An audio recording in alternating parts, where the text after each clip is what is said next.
வாழிய செந்தமிழ், வாழ்க நற்றமிழர், வாழிய பாரத மணித்திருநாடு. அன்பு குழந்தைகளே, இன்று குட்டி கதைகள் வரிசையில் அனுமனுக்கும் அர்ஜுனனுக்கும் நடந்த விபரீத போட்டியை பற்றி பார்க்க இருக்கிறோம். அர்ஜுனன் தீர்த்த யாத்திரையாக ராமேஸ்வரம் வந்து சேர்ந்தான்.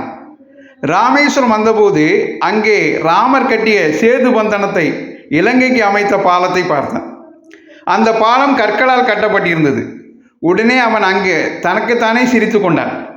அந்த பாலத்தின் அருகே ஒரு குட்டி குரங்கு விளையாடி கொண்டிருந்தது. அந்த குட்டி குரங்கு அர்ஜுனனை பார்த்து கேட்டது, என்னப்பா எதுக்காக சிரிக்கிறே அப்படின்னா. ராமர் பெரிய வில்லாளின்னு சொல்கிறாங்க, ஆனால் அவர் தன்னுடைய வில் திறனால் ஒரு அம்பு பாலத்தை அமைச்சிருக்கலாம். அதை விட்டுட்டு கற்களால் வானரங்களை கொண்டு இப்படி ஒரு கற்பாலம் அமைத்திருப்பாரா அப்படின்னு நினச்சேன், எனக்கு சிரிப்பு வந்தது அப்படின்னா. உடனே அந்த குட்டி குரங்க உண்மையிலே அனுமான் அவர் என்ன சொன்னார், இல்லைப்பா, என்ன மாதிரி வலிமையான வானர்கள் நிறைய பேர் இருந்தாங்க, அதனால அவ்வளோ பேரும் தாங்கி போனோம்னா அம்பு பாலம் தாங்காது அப்படின்னு தான் அவர் கற்பாலம் கட்டினார் அப்படின்னா. எங்கே நான் இப்போ அம்பு பாலம் அமைக்கிறேன், நீ ஏறி குதி பார்ப்போம் அப்படின்னு சொன்னாப்புல. உடனே இவர் ராமநாமத்தை சொல்ல ஆரம்பிச்சிட்டாரு. அனுமான் சொல்ல ஆரம்பிச்சுட்டு அவர் அம்பு பாலம் கட்டி முடிக்கிறாப்புல. இவர் போய் நேராக ஏறி நிற்கிறாரு. கொஞ்சம் தூரம் நடந்தோடனே அம்பு பாலம் அப்படியே பொடி பொடியாக நொறுங்கி கீழே விழுந்துருது. உடனே அர்ஜுனன் வந்து தன்னுடைய தோல்வியை தாங்க முடியாமல் தீ குளிக்க போகிறான்.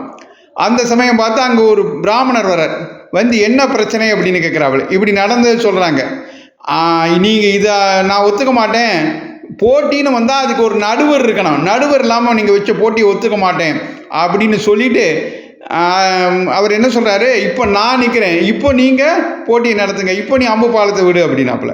உடனே அவனுக்கு புரிஞ்சிடுச்சு, அர்ஜுனனுக்கு கர்வபங்கம் ஆயிடுச்சு. நான் ஒரு சின்ன குரங்கு நம்மளுடைய இதை தீர்த்துடுச்சே அப்படின்னு சொல்லிட்டு அவர் என்ன பண்ணுறான், அம்பு பாலத்தை கிருஷ்ண கிருஷ்ண கிருஷ்ணன்னு சொல்லிக்கிட்டு கிருஷ்ணரை சொல்லியே அம்பு விட்டு அம்பு பாலத்தை கட்டுறாப்புல. அந்த சமயத்தில் இவருக்கு அனுமாருக்கு என்ன ஆயிடுது, தெனாவட்டா போயிடுது. நாம் தான் ஏற்கனவே குதிச்சது தானே, இப்போ மறுபடியும் குதிச்சா அம்பு பாலம் நொறுங்கிரும் அப்படின்னு நினச்சிக்கிட்டு இருக்காரு. அர்ஜுன் அம்பு பாலம் கட்டி முடித்தோடனே அனுமார் அதில் ஏறி குதிக்கிறாரு. பாலம் உடையலை. உடனே அவருக்கு ஞானம் வருது, ஆகா, நாம் நம்ம பலத்தை பற்றி ரொம்ப கர்வம் கொண்டுட்டோம், அப்படி கூடாது, நாம் ராமர் நினைக்கிற முடியும் தான் நமக்கு பலம் அப்படின்னு நினச்சிக்கிட்டு அவர் பணிந்து, அர்ஜுனனுக்கும் இது வேப்பாக இருக்குது, ஏற்கனவே அனுமார் குதித்த போது உடைஞ்ச பாலம் இப்போ உடையலையே அப்படின்னு ரெண்டு பேரும் இவரை வந்து வணங்குறாப்புல. கிருஷ்ணர் அங்கே பிராமணர் வந்து வணங்கி நீங்கள் யாருன்னு கேட்குறாப்புல. உடனே அவர் அங்கே கிருஷ்ணர் தோன்றுகிறார். கிருஷ்ணர் சொல்கிறார், நல்ல ஞாபகம் வச்சுங்க, ரெண்டு பேருமே தோக்கலை. அதாவது யாருமே தன்னுடைய பலத்தை குறித்து கர்வம் கொள்ளக்கூடாது, தன்னுடைய திறமையை குறித்து கர்வம் கொள்ளக்கூடாது. அதே சமயத்தில் இறைவனையும் நம்பி வழிபடணும். அப்படி வழிபடும் போது, இறைவனை வழிபட்டு நம் கடமையை செய்யும்போது நம் திறமையும் சரி நம்ம பலமும் சரி வேலை செய்யும். அதனால எப்பொழுதுமே எக்காலத்திலும் நாம் கர்வம் கொள்ளக்கூடாது என்பதை இந்த கதை மூலமாக நாம் அறிந்து கொள்கிறோம். அதே மாதிரி கடவுளை நம்பி தான் நம்ம எந்த வேலையும் செய்யணும். கடவுளை நம்பி வேலை செய்யும்போது எந்த வேலையும் தோற்காது அப்படிங்கிறத நம்ம புரிஞ்சுக்கணும்.